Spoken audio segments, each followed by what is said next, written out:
Bonjour à toutes et à tous et bienvenue dans l'entrevue digitale, émission proposée par KPMG et Madines qui analyse, qui décrypte les tendances et les évolutions de la tech. On se penche dans ce nouvel épisode sur les technologies de rupture, celles qui transforment durablement notre quotidien et qui vont façonner dans le futur nos modes de vie.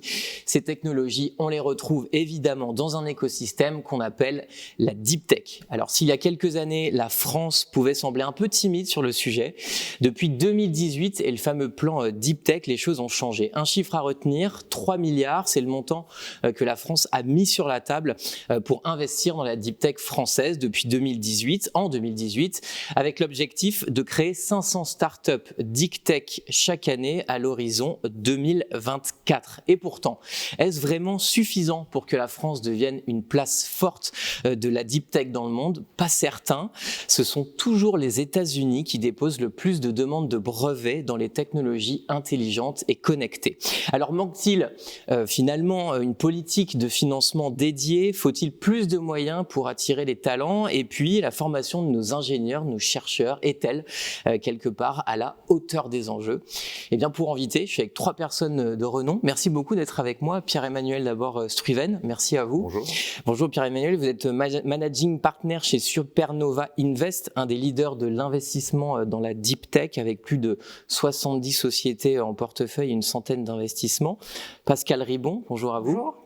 En charge du plan Deep Tech dont on vient de parler pour BPI France. Et puis Vincent Marais, bonjour à vous. Bonjour. Expert en cybersécurité chez KPMG, vous intéressez aux risques plus particulièrement dans les technologies émergentes. Alors d'abord, premier point sur cet écosystème Deep Tech. Je vous pose la question à vous, Pascal Ribon. Qu'est-ce que c'est? Il y a combien de startups Deep Tech en France? Alors la Deep Tech, c'est, vous l'avez dit, c'est l'étape d'après la French Tech, qui avait été un grand succès avec le développement de l'écosystème du capital risque. Et effectivement, l'État 2018-2019 a voulu mettre beaucoup d'argent sur la table pour pousser cet écosystème. Et les startups de cet écosystème sont des startups qui embarquent véritablement des technologies de rupture.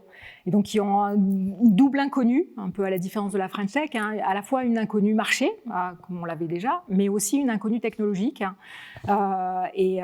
Ce sont pour la plupart des startups qui sont issues des laboratoires de recherche, en fait 2 tiers, 1 tiers.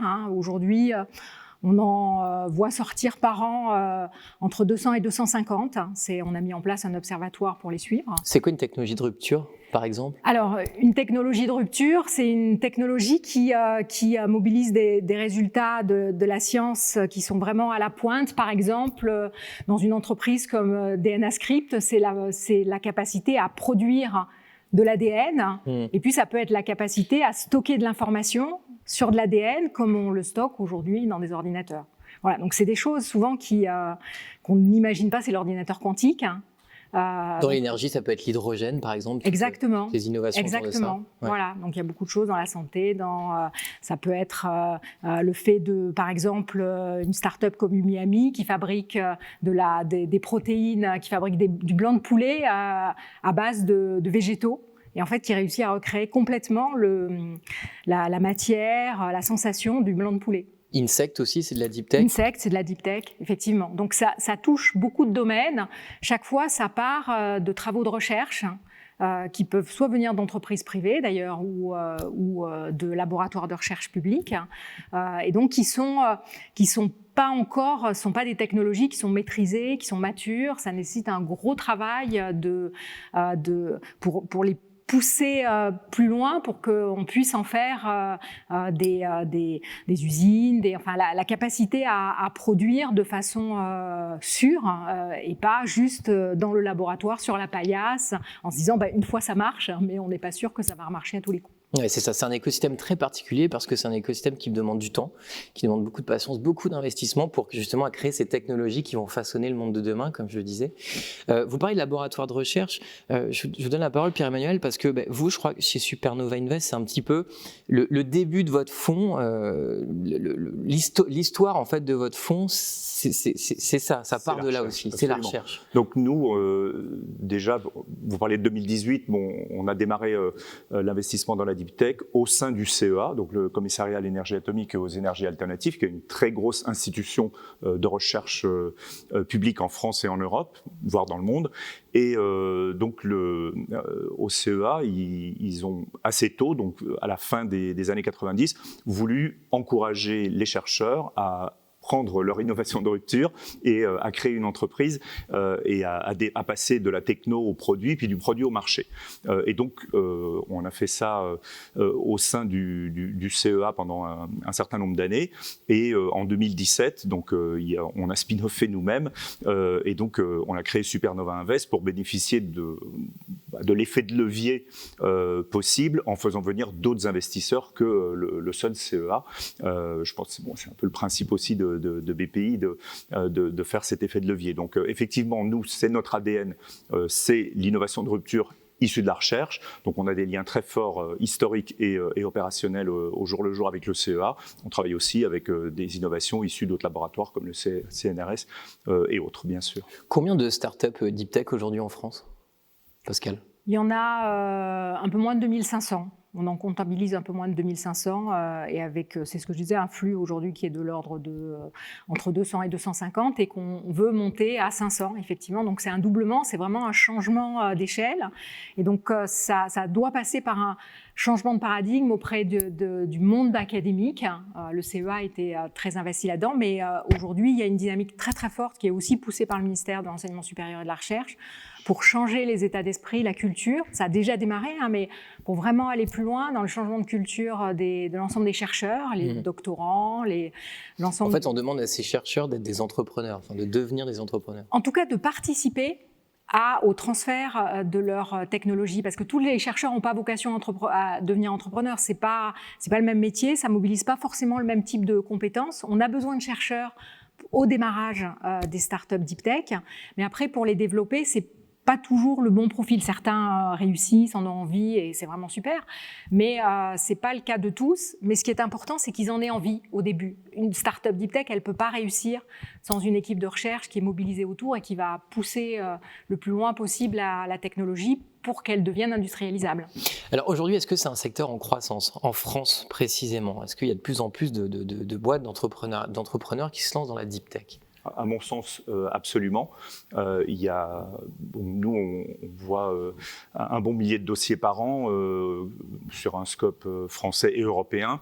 Donc, il y a des dossiers qui ne sont pas deep tech, évidemment, mais je pense que la quantité d'entreprises créées est absolument en croissance. Et je pense qu'une des raisons, c'est qu'il y a des très grands enjeux devant nous, que ce soit dans le domaine de la santé, la transition énergétique, la transition agricole. Tout le monde sait qu'on a des grands défis à relever. Et derrière la Deep Tech et derrière les entrepreneurs de la Deep Tech, il y a cette foi dans le fait qu'on va trouver dans l'innovation technologique des solutions pour adresser les problèmes qui sont devant nous. Et donc, c'est aussi des entrepreneurs qui se fixent une mission et qui ont une vision pour leur secteur. On parlait d'insectes. La vision d'insectes, c'est qu'il ne faut pas prendre les poissons dans les mers du Sud pour en faire des farines pour les saumons. Il faut produire localement à partir de farines d'insectes, ce qui fait des protéines de très grande valeur en plus pour nourrir les poissons et les animaux et les humains à un moment donné aussi. Donc il y a des visions pour le secteur, donc c'est des entrepreneurs très visionnaires, des chercheurs aussi, et j'aime bien l'idée qu'ils ont une mission et une vision pour leur secteur. Et il y en a de plus en plus, parce que les besoins sont là, et aussi parce que l'écosystème, effectivement, a encouragé la recherche, l'amorçage, donc les entreprises très jeunes, le Fonds national d'amorçage qui est géré par BPI France également, il permet et il a encouragé la création de ces startups très jeunes. On avait un peu un défaut de financement là. En ce moment, on dit plutôt qu'on a un défaut de financement, qu'il faut faire attention sur les entreprises quand elles deviennent un peu plus matures, qu'elles ont leurs produits et qu'elles doivent se lancer sur les marchés. Là, il faut injecter pas mal d'argent pour permettre le développement commercial et industriel, ce qu'on appelle le late stage. Et là aussi, il faut faire attention, il faut des capitaux à ce moment-là aussi. Dans quel secteur est-ce qu'on les retrouve, ces deep tech? Est-ce que c'est plutôt dans la santé? Est-ce que c'est plutôt dans l'agriculture? Est-ce qu'il y a un secteur comme ça qui ressort? Le secteur qui ressort en premier, c'est la santé, parce que c'est celui qui a le plus, qui a la plus grande habitude de faire passer la recherche au monde industriel via la création de start-up. En fait. Il y a cette culture. Les grandes sociétés pharmaceutiques, elles ont pris l'habitude assez tôt, en fait, de s'appuyer, plutôt que de faire de la recherche dans leur propre laboratoire de R&D, ce qui nécessitait d'avoir un scope très très large. Finalement, c'est plus simple de laisser les choses foisonner naturellement et puis ensuite d'aller chercher. Parfois, elles rachètent très cher, hein, mais finalement, c'est plus intéressant et ça laisse la porte ouverte sur beaucoup plus de choses, parce que ça nécessite des recherches et puis du développement qui prend beaucoup de temps. Donc la santé, c'est vraiment le premier domaine où on le voit, c'est un peu moins de la moitié. Ensuite, il y a tout ce qui tourne autour de l'IA et du numérique.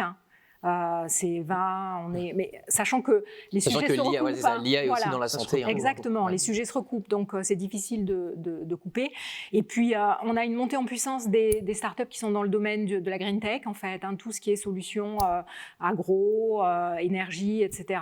On monte à 15, je pense qu'on va s'acheminer vers 20%. Et puis, voilà, après, ça tourne. Il y a un peu tous les domaines, en fait, hein, qui sont touchés.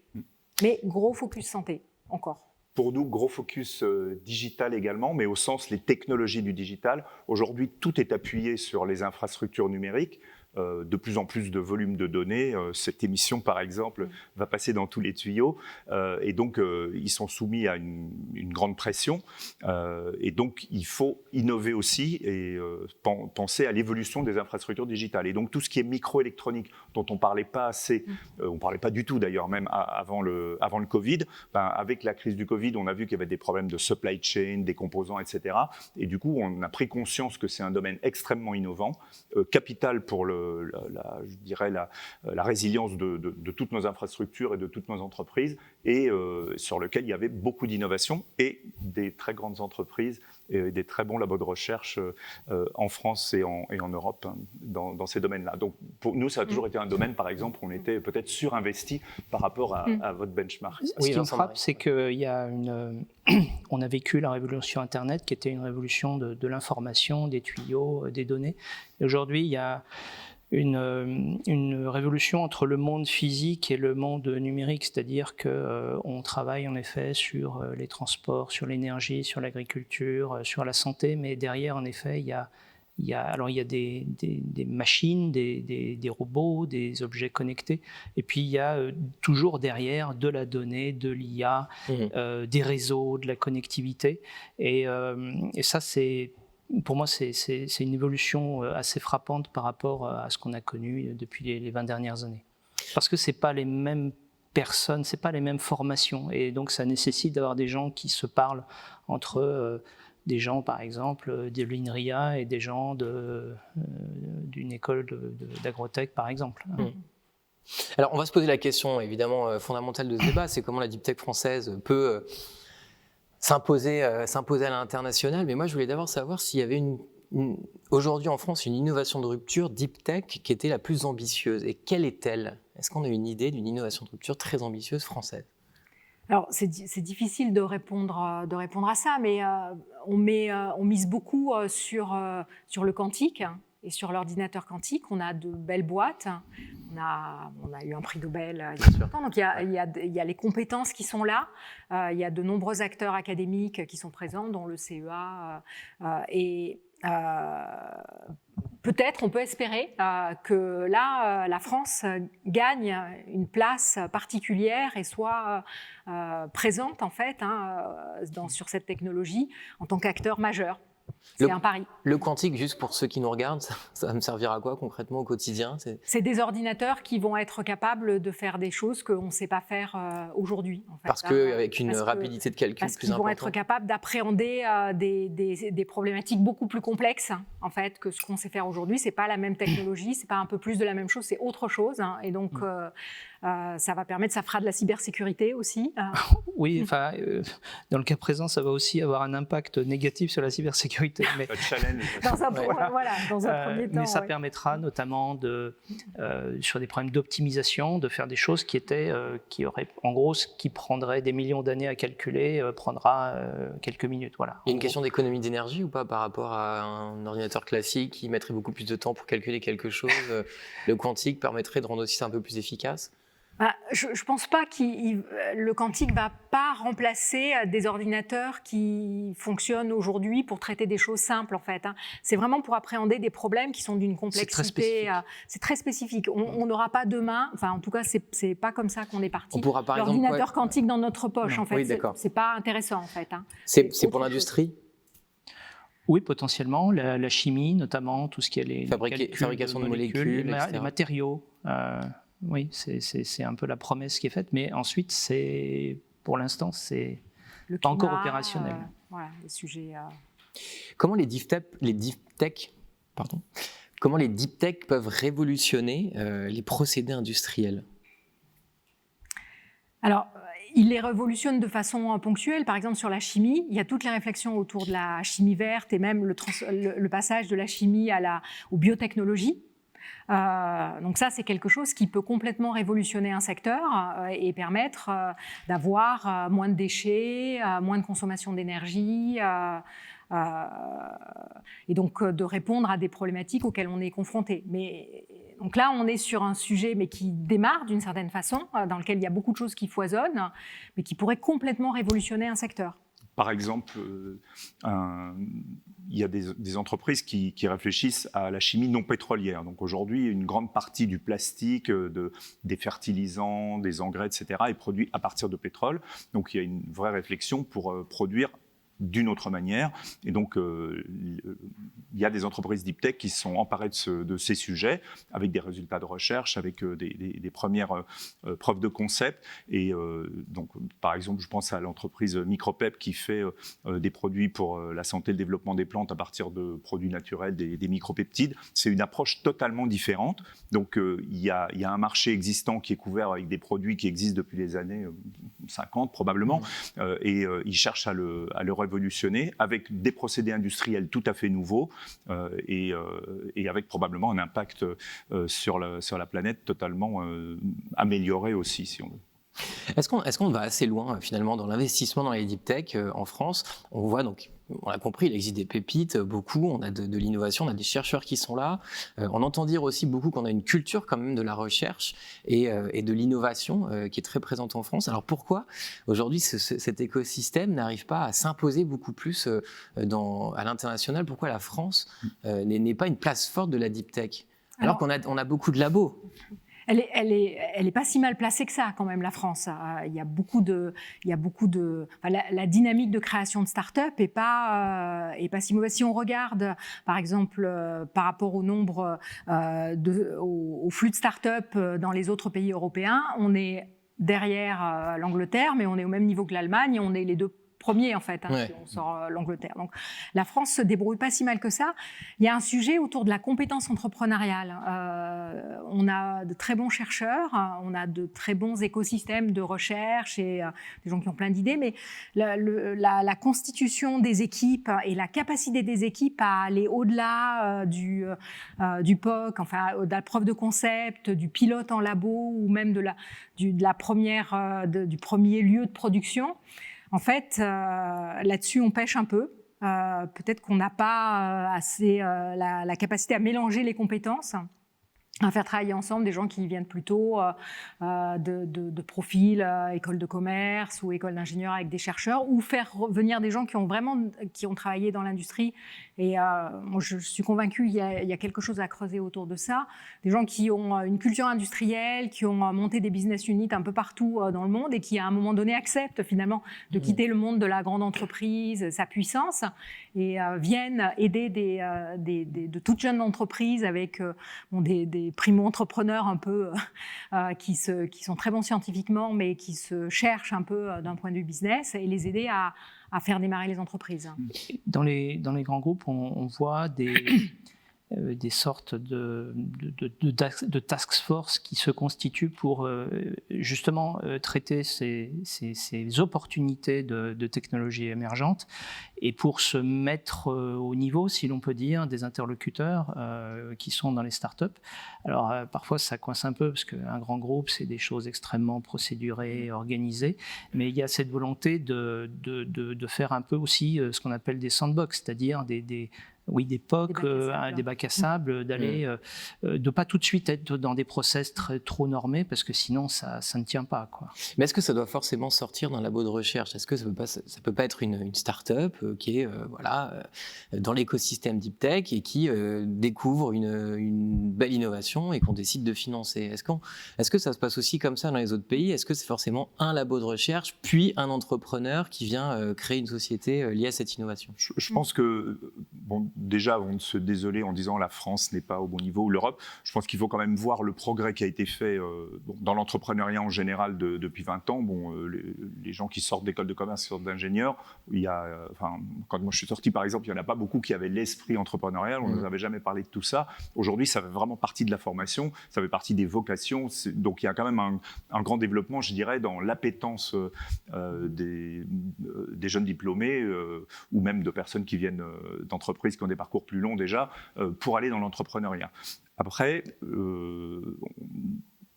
ce qui est important, je pense, c'est le continuum, c'est-à-dire il faut une recherche d'excellence, et si pendant 10 ans on arrête de faire de la recherche, on aura un trou après dans la création des entreprises. Il faut les soutenir en amorçage, on en a parlé, et donc les capitaux doivent arriver au fur et à mesure, et il se fait que c'est en quantité croissante avec le temps, et donc il est important d'avoir des fonds et des industriels qui soutiennent l'innovation dans la durée. Donc oui, il faut pas mal d'argent, il faut mobiliser de l'argent, il faut mobiliser de l'argent pour l'investissement dans le non-coté. C'est une des problématiques qu'on a, c'est que le non-coté, c'est pas une grosse partie. Les startups, elles sont non-cotées par définition au début de leur vie, et donc il y a pas autant d'argent dans le côté que dans le non-côté. Donc c'est une classe d'actifs qu'il faut défendre vis-à-vis des grands investisseurs institutionnels, par exemple. Il y a des programmes en France avec BPI, il y a le FEI au niveau européen. Donc tout ça, ça contribue, et je pense qu'il n'y a pas un endroit où ça pêche et les autres où ça irait bien. C'est une attention permanente pour que la totalité de la chaîne et tout le cycle de vie de ces entreprises soit couvert, et en particulier, il faut qu'elles puissent aller assez loin pour être suffisamment développées, pour être présentes globalement, quoi. Sinon, elles sont un peu petites, un peu jeunes. Il y a une entreprise qui va dire « Ah, ça m'intéresse, je vais la racheter ». Et c'est là qu'on a raté quelque chose, c'est quand on n'a pas porté l'innovation suffisamment loin et pour qu'elle soit presque mondiale, quoi. Et suffisamment vite, parce que moi, ce qui me frappe, c'est qu'on dit qu'il faut laisser aux chercheurs le temps, et c'est juste, mais le rythme de la recherche est, sur l'IA par exemple, c'est quelque chose d'absolument extraordinaire. Tous les mois, il y a des nouvelles avancées qui rendent obsolète ce qu'on a vu le mois précédent. Et donc, et on parlait du quantique aussi, vous avez utilisé le terme gagner, donc il y a une course, on le sait, hein, la course alors il ne faut plus dire suprématie, il faut dire souveraineté. Non, il y a un autre terme, mais bon. Mais en gros, c'est au nombre de qubits que ça se calcule, et il y a une véritable course. Et donc, difficulté entre donner du temps, mais en même temps, si quelqu'un sort un ordinateur quantique dans 50 ans, ce sera sans doute un peu tard pour être le premier sur le marché. Et pardonnez-moi, il y a quand même... J'ai l'impression, en tout cas, une idée de saupoudrage un peu. On parle de 500 startups, deep tech à sortir par an, etc. Ok, mais est-ce qu'on n'est pas plutôt capable de dire, non, nous, la force de l'investissement de l'État français ira sur une innovation, on y va à fond et on fait ce pari-là. Et puis, si ça va au bout, tant mieux. Sinon, tant pis. Alors, ce que font un peu les Américains, d'après ce que j'ai compris. Ils font les deux, les Américains. Hein, mais le pari, c'est se dire j'ai un grand plan, on faisait ça dans les années 70, il y a 2-3 technologies, ça va dérouler, le plan calcul, etc.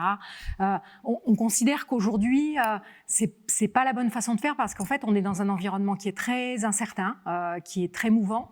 Et donc, laisser l'écosystème faire émerger des choses et arroser, on va dire, l'ensemble et puis voir un peu ce que ça donne et du coup être capable de s'appuyer sur ce qui va émerger et qui sera de qualité, c'est vraiment complémentaire à l'action plus ciblée, qui est l'action de France 2030 d'ailleurs. L'État, avec ce grand programme, a choisi quelques secteurs et quelques domaines et là met beaucoup d'argent. Mais moi, je suis vraiment convaincue que ce sont les deux actions parce qu'il peut émerger des choses, parce qu'il va y avoir des chercheurs passionnés, parce qu'il va y avoir des entrepreneurs, une conjonction d'un écosystème en fait qui va fonctionner, qui peut-être aussi est en réseau au niveau international et ça se voit pas vraiment au niveau central, et tout à coup ça va exploser et ce serait dommage de ne pas avoir laissé ce foisonnement se faire. Et puis les besoins sont énormes, donc qui est capable de dire il faut plutôt faire de la robotique en santé plutôt que s'occuper des résistances aux antibiotiques, que de faire de la théorie de l'IA ou de l'IA appliquée au traitement du diabète, par exemple. Donc voilà, les besoins sont immenses. Enfin, il y a tout le domaine de la transition énergétique, on a parlé de l'hydrogène. Donc je pense qu'on ne peut pas faire ces choix. On est obligé d'aller dans tous ces domaines à la fois. Et donc c'est beaucoup d'entreprises, beaucoup d'entrepreneurs et un écosystème très large. Et beaucoup d'investissements. Ouais. C'est ce que vous faites, vous, chez Supernova ? On est assez diversifié, en effet. Donc notre stratégie d'investissement, c'est vraiment la deep tech. Et on le fait dans 4 grands secteurs. Donc dans la santé, où on est particulièrement présent dans les technologies médicales, les devices médicaux, comme par exemple dans la robotique médicale, dans le traitement du diabète. On est présent dans l'énergie-environnement, qui est un énorme secteur, puisqu'il y a la partie énergétique et puis tous les développements en agriculture et en agronomie et en nutrition. L'usine 4.0, c'est de la robotique, c'est des nouveaux matériaux, c'est du contrôle non destructif. Là aussi, il y a tout un champ de besoins et de développement.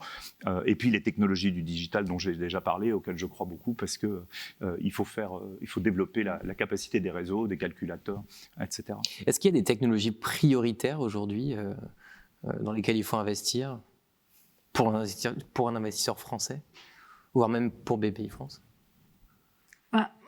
On investit de façon assez large en fait, c'est ce que j'évoquais. Après, si vous deviez en retenir quelques-unes, c'est ça qui était vraiment prioritaire pour vous ? Si on devait en retenir quelques-unes, c'est difficile de répondre parce que souvent c'est des grappes de technologies en fait. Par exemple ? Donc, quand on parle autour des biotech, il y a beaucoup de choses. Il y a des pistes un peu différentes qui peuvent être lancées. Enfin, biotech, chimie verte, etc. Sur cette transformation du monde de la chimie. Et donc, c'est intéressant d'investir là-dedans, justement que la France soit positionnée dans ce secteur-là. Mais ça peut être, à chaque fois, c'est des bouts de technologie qui sont différentes. Nous, on investit de façon limitée. L'emprise de BPI France reste limitée sur l'ensemble des investissements dans la tech. On doit être entre 10 et 20%. Voilà, c'est l'ensemble des acteurs, en fait. Et c'est ces regards croisés de l'ensemble des acteurs qui, parfois, on va croire à une chose et puis les directeurs d'investissement vont croire à une équipe, à un projet, et puis d'autres vont croire à d'autres choses. Et c'est la somme, finalement, de ces visions croisées qui vont permettre, à un moment donné, de faire émerger celui qui va prendre le pas sur le marché et qui sera le champion, en fait. Alors, investir dans une technologie deep tech, c'est évidemment fondamental, mais ça implique aussi des risques. Vincent Marais, quels sont, en gros, vous vous occupez plutôt des risques de ces technologies émergentes. Quels sont-elles ? Quels sont-ils ? Je dirais qu'il y a chaque technologie, mais je dirais principalement les technologies numériques présentent des risques liés à leur usage principalement. Pas tellement sur le cœur de la technologie, mais sur son implémentation et surtout sur son usage. Vous avez des cas d'intelligence artificielle qui disent des grosses bêtises et on ne sait pas trop pourquoi. Donc on se demande un peu comment on peut faire pour mettre ça dans un processus, par exemple, qui gère de la vie humaine. Vous avez dans tout ce qui est les technologies blockchain, vous avez quoi qu'on puisse penser, des failles de sécurité qui provoquent des vols de cryptoactifs. Vous avez les objets connectés où on s'aperçoit que que à cause d'une faille, on peut prendre le contrôle de 10 millions de caméras de surveillance dans le monde. Donc il y a plein de scénarios qu'on commence à voir sur le terrain. Il y a aussi beaucoup de travaux de recherche sur le sujet. Et donc, ça entraîne des risques pour les deep tech, mais aussi pour leurs clients B2B. Quand il s'agit d'aller vendre une IA, par exemple, le client peut se dire c'est moi qui vais l'opérer. Donc, si jamais ça sort un résultat biaisé, par exemple, ou discriminant, c'est moi qui va être mis en cause. Et puis, ça a un impact sur les gens, notamment dès qu'il y a des données personnelles. Ça veut dire que vous pouvez avoir des populations qui sont maltraitées, discriminées, etc. Et ça, c'est embêtant. En fait, c'est le côté sombre d'une technologie de rupture, en gros. C'est-à-dire que comme on ne sait pas exactement à quoi elle va servir, enfin si, ça on le sait, mais qu'elle va concrètement être... Oui, je dirais que... Le temps amène un peu de retour d'expérience, et c'est vrai que sur les intelligences artificielles, par exemple, il y a ce qu'on appelle des attaques adversariales, où on présente une image un petit peu modifiée, et puis l'IA dit c'est pas un panda, mais c'est un singe, alors que tout le monde voit que c'est un panda. Ouais. Et donc ça, c'est quelque chose qui est très nouveau. Parce que les premiers papiers sur le sujet sont sortis en 2013 par là, donc vous voyez, à l'échelle humaine, c'est très récent. Et donc, on est un peu, on n'a pas encore toutes les bonnes pratiques, tous les process qui permettent de réduire le risque, alors que dans d'autres sujets, on sait faire, quoi. Donc ça, c'est un problème. Enfin, c'est pas un problème, c'est une question à traiter. Voilà, c'est-à-dire que c'est aujourd'hui dans un processus de développement d'une technologie qui peut parfois aller assez vite, comme on l'a dit tout à l'heure. Eh bien, si ce sujet-là des risques induits n'est pas pris en compte, vous risquez de vous retrouver avec une technologie qui est très bien, sauf qu'il y a des risques non maîtrisés et qui auront de l'impact sur ses clients, sur ses acheteurs ou sur les personnes qui sont concernées. Vous prenez en compte ces risques, vous, quand vous investissez dans une deep tech ? En particulier, c'est vrai que le risque cyber qui est là pour durer et qui est explosif en termes de nombre d'attaques, on le voit très concrètement avec les attaques d'hôpitaux, etc. Et les conséquences énormes que ça peut avoir sur la vie privée quand il y a vol de données ou même sur la survie de certaines entreprises. Donc oui, c'est un risque énorme. Et donc finalement, on l'adresse un peu de deux manières. D'abord, effectivement, en intégrant on appelle ça des due diligence, donc des analyses et des études qu'on fait sur les entreprises avant investissement. Et donc la manière dont elles sont organisées pour gérer la donnée privée dans le cas où elles en génèrent ou pour se protéger contre les risques cyber, ça fait partie des choses qu'on regarde. Après, c'est aussi des opportunités, c'est-à-dire qu'effectivement, le risque cyber augmentant, il y a des équipes issues de la recherche ou non d'ailleurs, qui ont des nouvelles manières de regarder les problématiques de cybersécurité, qui arrivent avec des nouveaux outils très originaux.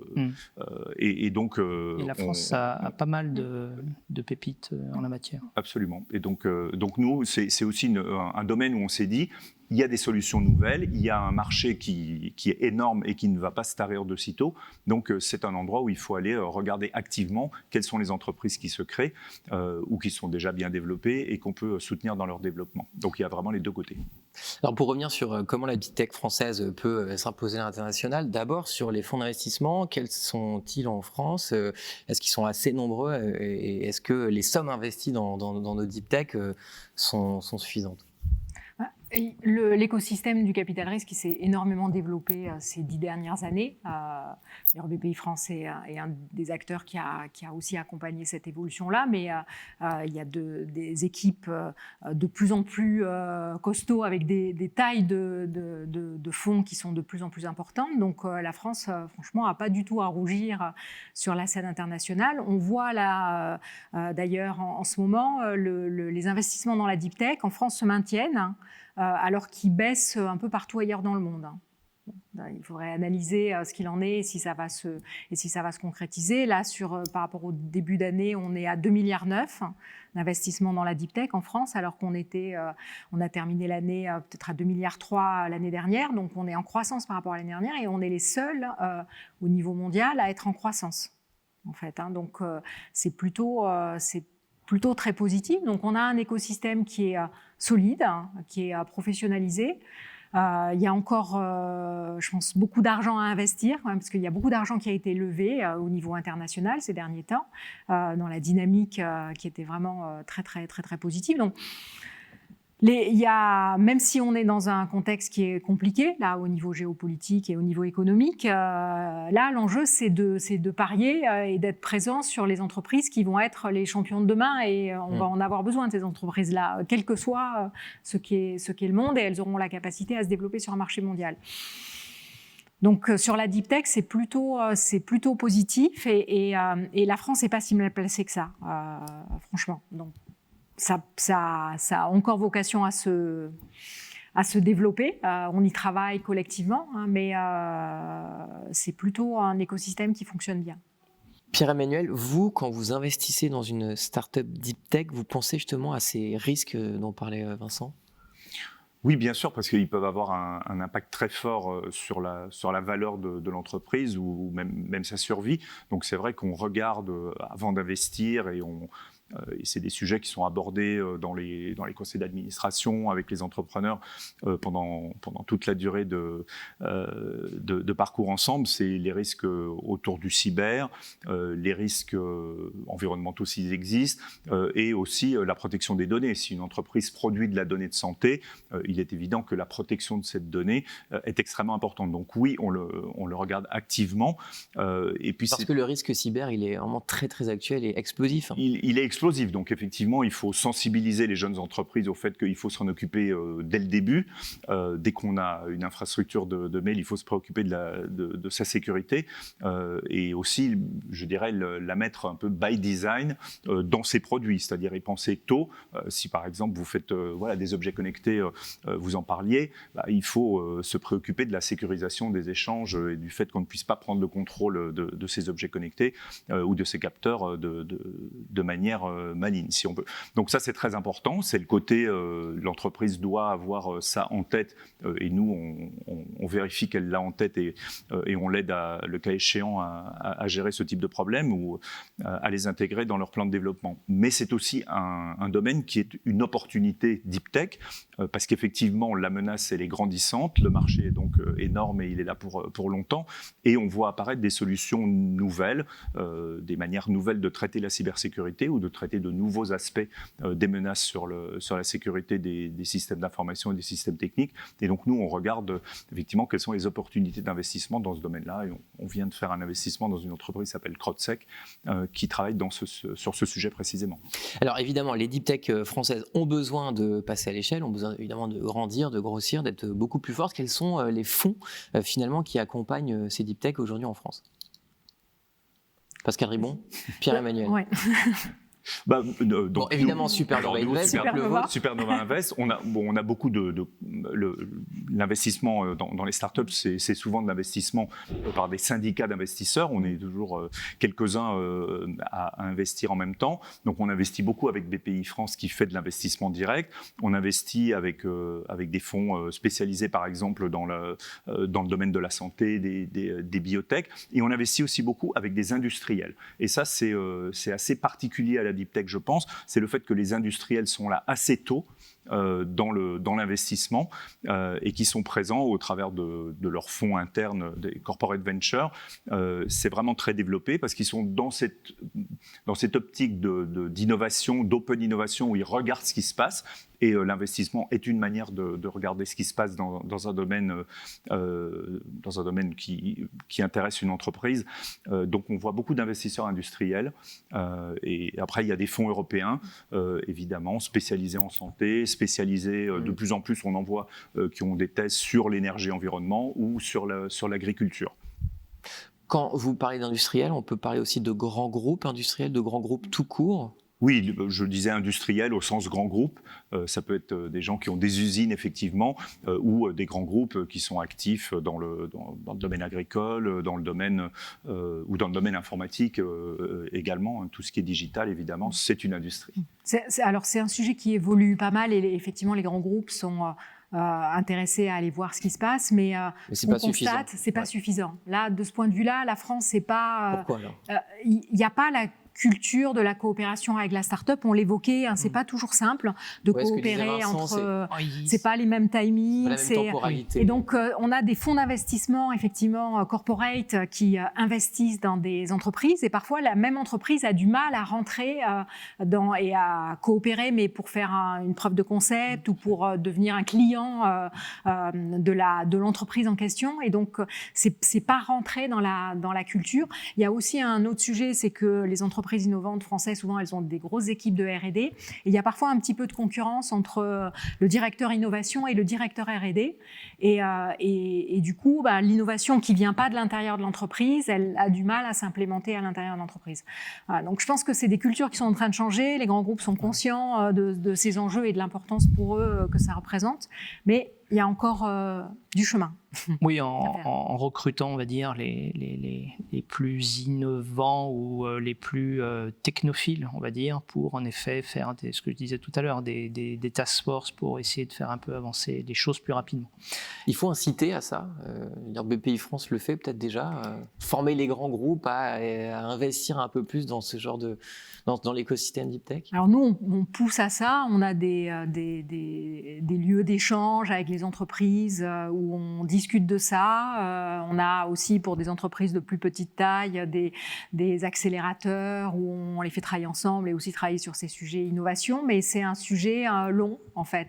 On a fait un partenariat avec France Industrie. On l'a signé il y a 2 ans maintenant, justement pour se mettre d'accord et avoir des pratiques communes. On a fait un groupe de travail entre grands groupes et puis start-up pour avoir des bonnes pratiques communes de collaboration et de coopération. Donc, je pense qu'il y a la volonté, mais comme toujours, les cultures mettent du temps à changer et donc c'est peut-être que là-dessus, on ne va pas assez vite en fait.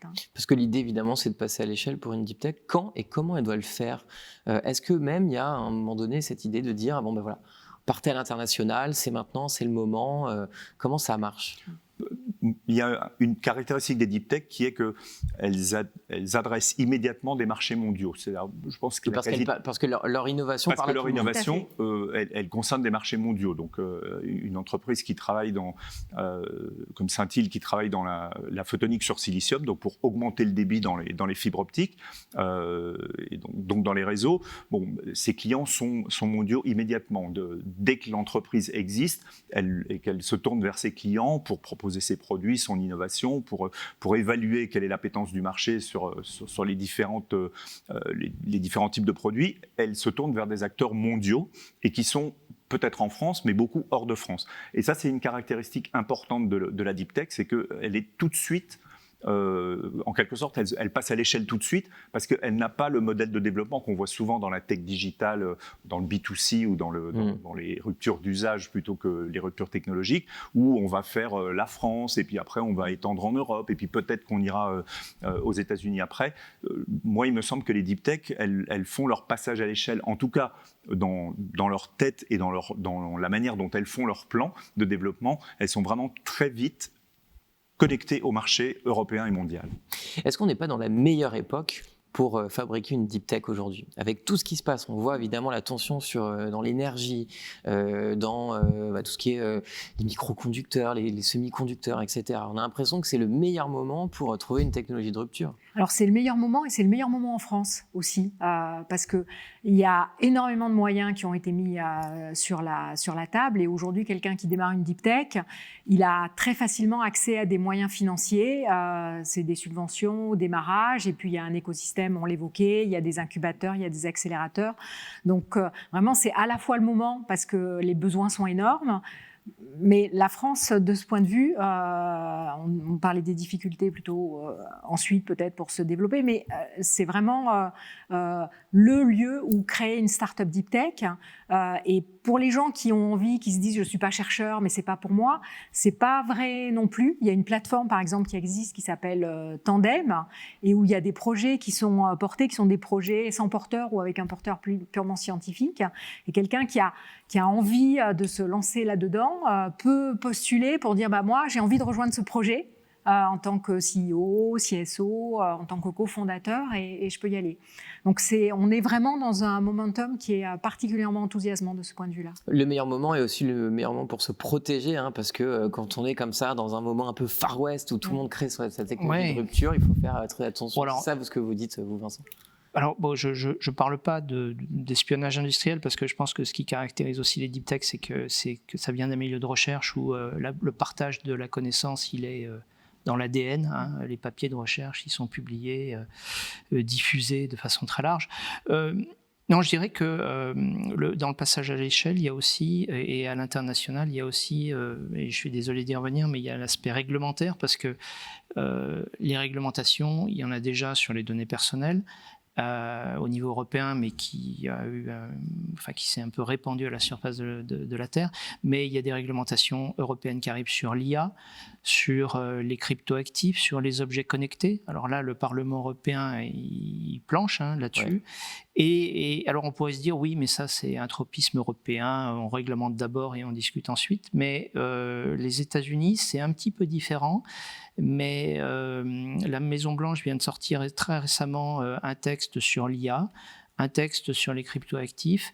Et en gros, il n'y aura pas forcément des réglementations européennes, mais on donne aux régulateurs sectoriels aux États-Unis, notamment la FTC, le rôle de réglementer ces sujets-là. Et c'est pas détendre, la FTC, c'est quand même eux qui ont donné la plus grosse amende sur la protection des données personnelles, 5 milliards à Facebook, je crois.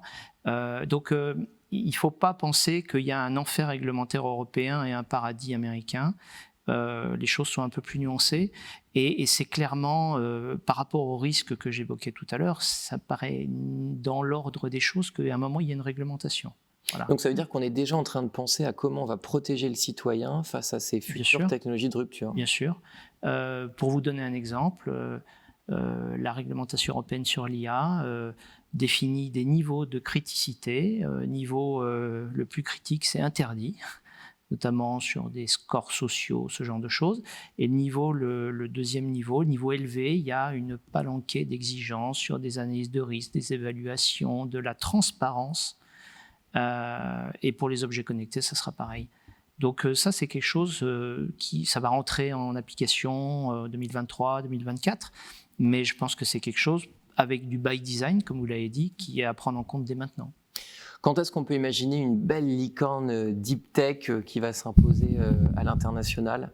Est-ce que ça, c'est un vœu pieux ou c'est vraiment possible? Il y en a déjà. Par exemple Insect, par exemple. Qui est vraiment internationalisé, ouais. Qui est complètement... En France, on est les leaders mondiaux de la production de protéines à partir d'insectes. Quoi d'autre? De larves d'insectes, d'ailleurs. Oui. Vous en avez d'autres à me citer, comme ça? Il y a un potentiel énorme, je pense, dans la partie medtech, dans la partie biotech. Ce serait injuste de n'en citer qu'une ou deux, mais je pense que peut-être une conclusion possible est de dire que les deep tech, c'est quelque chose qui n'était pas très visible, dont on parle plus aujourd'hui, mais ça fait longtemps que tout un écosystème se préoccupe des deep tech et que donc on est déjà assez avancé et qu'il y a des entreprises qui sont déjà très développées, qui sont sur les marchés, qui construisent leurs usines en ce moment et qui ont des clients, qui commencent à avoir du chiffre d'affaires. Donc on n'est pas dans la micro-start-up du début et il y a la problématique du chercheur qui doit trouver un partenaire entrepreneur, mais on a aussi des entreprises qui sont déjà extrêmement développées avec des centaines de collaborateurs qui sont déjà des belles PME et demain des grosses ETI, j'espère. Et ce sera le mot de la fin. Merci beaucoup tous les trois d'être venus dans cette émission. C'était donc l'entrevue digitale, une émission proposée par KPMG et Madines. À très bientôt.